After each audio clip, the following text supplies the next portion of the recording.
C'est l'automne, la montagne, ça s'entretient. On a rendez-vous avec l'ONF. Bienvenue dans Destination Montagne.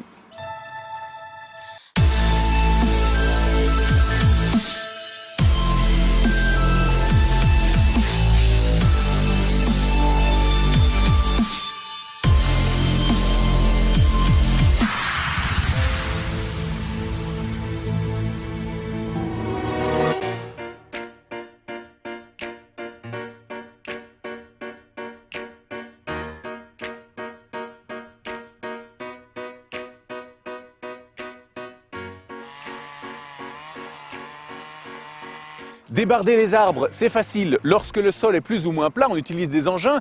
Mais lorsque la pente s'accentue considérablement, comme ici à 60%, on utilise un téléphérique. Mais avant toute chose, on vous emmène en montagne pour le topo de la semaine. Au cœur de la vallée de Chartreuse, sur les terres savoyardes, se cache un itinéraire qui mêle spéléo et via ferrata, acro-spéléo si vous préférez. Bienvenue à Saint-Christophe-la-Grotte. Mettez vos casques et c'est parti. Donc il y a une petite marge d'approche d'une dizaine de minutes pour arriver à l'entrée de la grotte. Allez, c'est parti. On longe d'abord une passerelle avant de commencer les choses sérieuses. Donc ensuite on rentre, on fait une petite escalade de 3-4 mètres. Attention la corde. La roche calcaire offre de très bonnes prises. Et ensuite on évolue sur les mains courantes. Tu permets 2 secondes? Collé aux stalactites du plafond, on comprend l'efficacité des casques. Quelques mètres plus loin, une tyrolienne vous attend, histoire de vous rappeler qu'en dessous, c'est tout de même le vide. Ne ratez pas la plateforme d'arrivée ou vous serez avalé par la pénombre. On arrive assez rapidement au rappel qui fait 7 mètres, 8 mètres. On sort alors le descendeur et on descend d'un étage. Voilà, on remarche, il y a un petit méandre avec une petite roiture ponctuelle qui doit faire 30-40 cm d'étroit. Petite escalade ensuite dans les boyaux de la grotte pour arriver à un gouffre qu'il faut traverser le long d'un pont de singe. On évolue assez haut dans les plafonds, on est à 30 mètres du sol. Sensation garantie. Mais ce n'est pas fini. Un pas dans le vide et on débouche sur une salle avec vue sur la plaine. Un pont népalais vous conduit vers une fenêtre, un bref passage à l'extérieur histoire de profiter un peu du gaz. Puis on retourne dans la grotte, on s'harnache à une poulie et on descend le long de cette tyrolienne à plus de 30 mètres de haut. Un dénivelé qu'il faudra maintenant descendre le long d'un rappel en fil d'araignée dont vous vous souviendrez.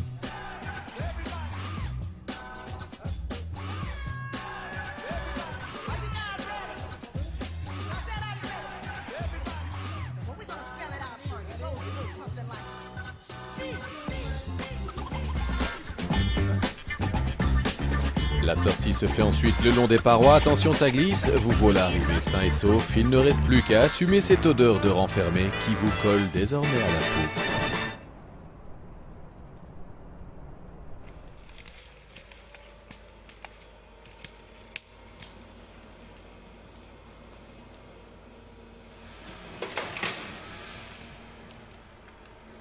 Pour débarder le bois, on utilise un gigantesque téléphérique. C'est grâce à cette machine qui est capable de tendre un câble sur 800 mètres qui supportera à peu près 3 tonnes et demie. C'est ça, Henri? Tout à fait, oui. Comment on arrive à tendre un câble sur une distance tellement énorme?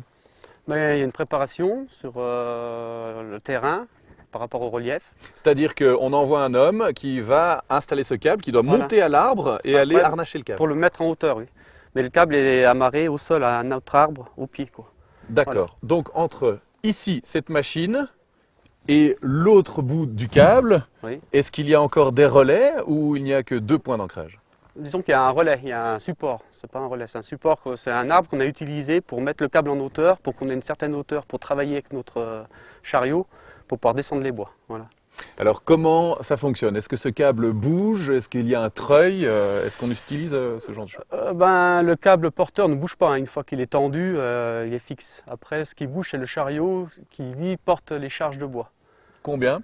À peu près 3,5 tonnes, 4 tonnes. Voilà. Le chariot qui a l'air déjà très lourd en soi. Le chariot pèse 600 kg, oui. D'accord. Ouais. Et donc, votre boulot à vous, c'est avec les manettes d'actionner ce câble qui va tirer et qui va retirer le câble. Ouais. C'est tout radiocommandé, hein. C'est tout utilisé par des radiocommandes. Chacun a son poste, enfin un opérateur à la forêt a sa radiocommande propre. C'est-à-dire que lui, il peut faire tout ce qui est niveau opération d'accrochage et de charge.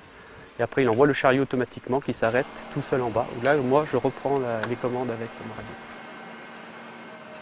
Alors on peut utiliser ça sur n'importe quel terrain, même des terrains de type plat, Voilà. comme en Pologne, où on vous emmène. C'est le dossier du jour.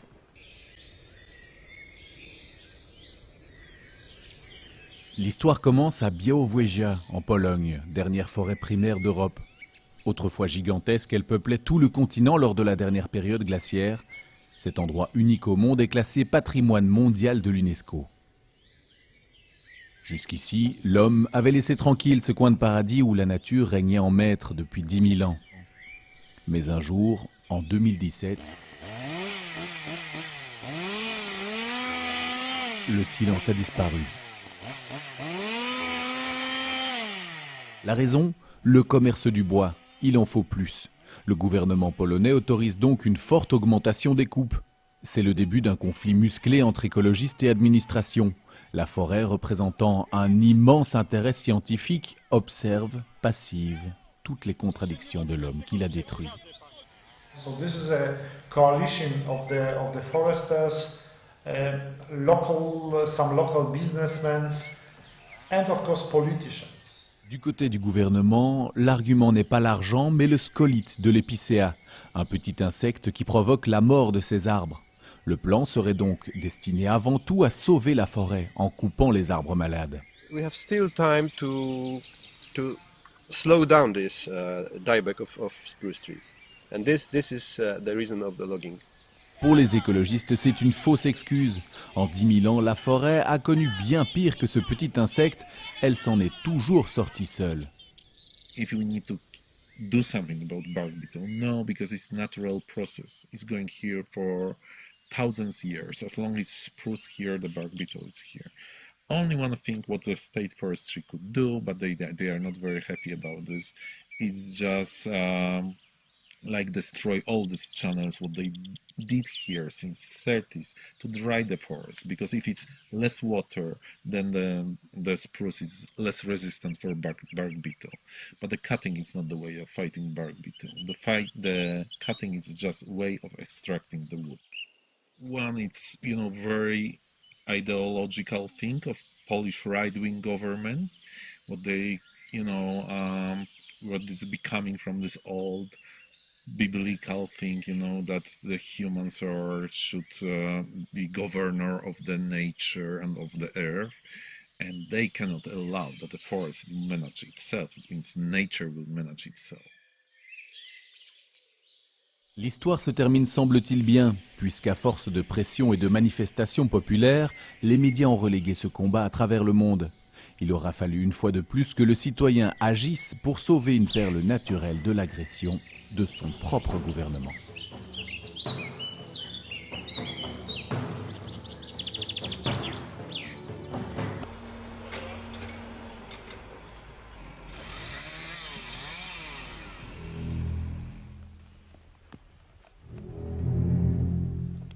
Hop, on ne touche pas à la tronçonneuse là. Mais il va arrêter, il va à ta tronçonneuse. Bon, ça va. Bon, on va aller voir autre chose alors. Minute Matos. Cela ne fait aucun doute, vous connaissez déjà le principe de la bûche suédoise. Mais saviez-vous que l'on peut tout autant se chauffer avec que s'équiper d'une bonne plaque de cuisson? Le matos de la semaine, le Sportes Mickey 001, est une simple structure métallique cuisinée en acier inoxydable, livrée dans son petit sac de transport avec ses 4 clous d'ancrage, qui vous permet, une fois installé, de stabiliser vos bûches et de poser sur la braise verticale vos instruments de cuisson. Comment ne pouvait-on pas vous parler aujourd'hui de l'outil indispensable du campeur cherchant à s'affranchir des bonbonnes de gaz et autres réchauds? Un outil 100% fabriqué au Canada et qui vous coûtera là-bas environ 65 $. On a retrouvé Martin, qui est technicien forestier à l'ONF. C'est toi qui as dessiné ce schéma en arête de poisson, c'est-à-dire qu'on pêche des arbres ici. Exactement, c'est ça. Donc on a d'abord commencé par examiner un petit peu à quoi ressemblait la forêt. Donc on a fait des inventaires par placette. Et ensuite on en a déduit qu'en fait on avait une forêt qui était très dense, donc très serrée. Là comme vous voyez un petit peu autour de vous, c'est une forêt qui est très dense. C'est-à-dire que la forêt est dense, il y a plus de compétition entre arbres et les arbres poussent moins bien. Exactement. Voilà, pourquoi? Parce que la principale nourriture de l'arbre, c'est la lumière. Donc les arbres vont forcément chercher la lumière. Et aussi, il y a une concurrence au niveau de l'eau. Ici, on est sur un versant sud, donc un versant où il y a peu d'eau en fait. Donc du coup, il y a une très forte concurrence au niveau de l'eau. D'accord. Donc, ce qui veut dire que les arbres ne vont pas pousser correctement, ils vont rester trop fins et ça a tendance à s'éroder puisque les racines ne sont pas assez solides.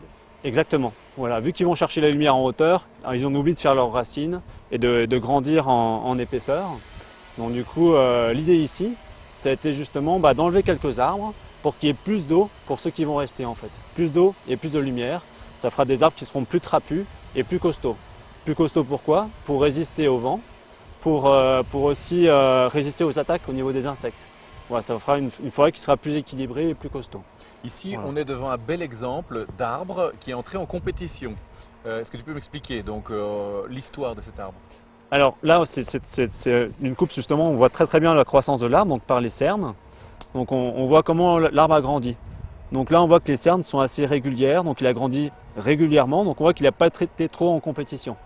Par contre, si on regarde la fin, on voit que les cernes se rétrécissent, donc il a moins grandi en épaisseur. Il est entré en compétition avec les autres. Avec les autres, voilà. Les arbres qu'on voit autour, ce sont des compétiteurs en fait. Donc voilà. Ça fait un bois de moins bonne qualité, c'est ça l'idée?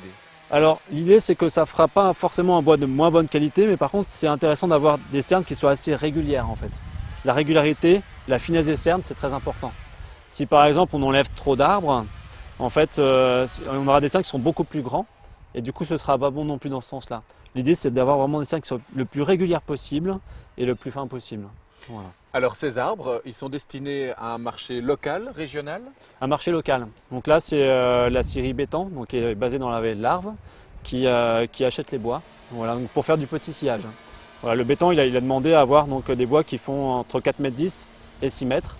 Donc c'est vraiment du petit sciage en fait. Donc, alors autre chose qui est quand même, on a souvent tendance à se dire, la manière la plus écolo de gérer une forêt, c'est de ne rien faire puisque la nature est tellement bien faite.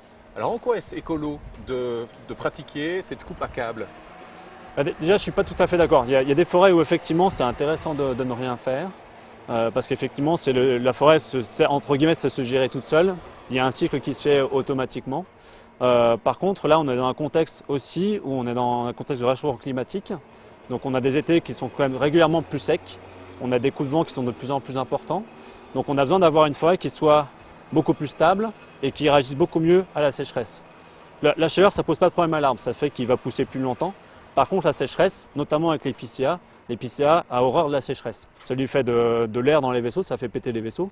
Et du coup ça fait qu'il peut y avoir beaucoup plus d'attaques d'insectes sur ces arbres-là, en fait. Donc cette façon de travailler, ce téléphérique à bois, c'est un service rendu à la forêt. Exactement, voilà. Donc on cherche à avoir plus de biodiversité, on cherche à avoir plus de stabilité, et voilà, donc c'est un petit peu ce qu'on recherche en faisant ces travaux-là. Alors cette opération a un coût, on le voit, c'est impressionnant. Qui finance cette opération? Alors l'opération, elle est financée en partie par le Conseil Savoie-Mont-Blanc, donc qui finance ce genre de projet un petit peu innovant. Eux, ils financent tout ce qui est coupe à câble, à hauteur d'un pourcentage par rapport à la longueur de la ligne de câble.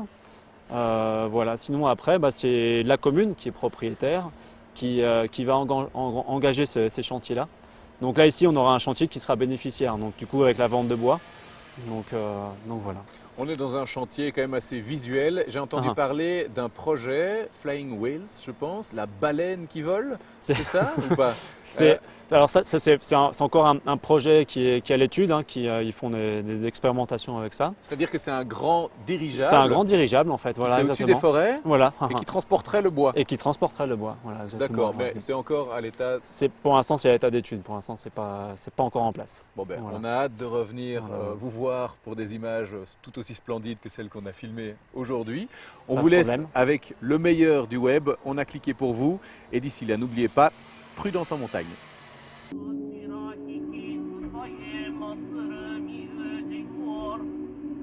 On reste dans le végétal et on part pour les environs de Nagano où a lieu tous les 6 ans la fête des piliers célestes. Ce festival, qui existe dit-on depuis 1200 ans, a pour but de remplacer les piliers du grand sanctuaire shinto de Suwa Taisha. 16 troncs d'arbres de près de 12 tonnes chacun vont être coupés dans la montagne puis descendus au sens propre vers le temple. Le parcours traverse des collines, une rivière et les rues de la ville. Le point d'orgue de l'événement a lieu sur cette descente où les valeureux qui auront tenu bon se verront décerner un titre honorifique. Si vous êtes intéressé, la prochaine édition a lieu en 2022, ce qui vous laisse le temps de bien préparer votre voyage pour avoir l'honneur de faire partie des quelques 500 000 spectateurs qui s'y rendent. En attendant 2022, vous pourrez nous retrouver sur le Facebook de l'émission et on vous dit à la semaine prochaine.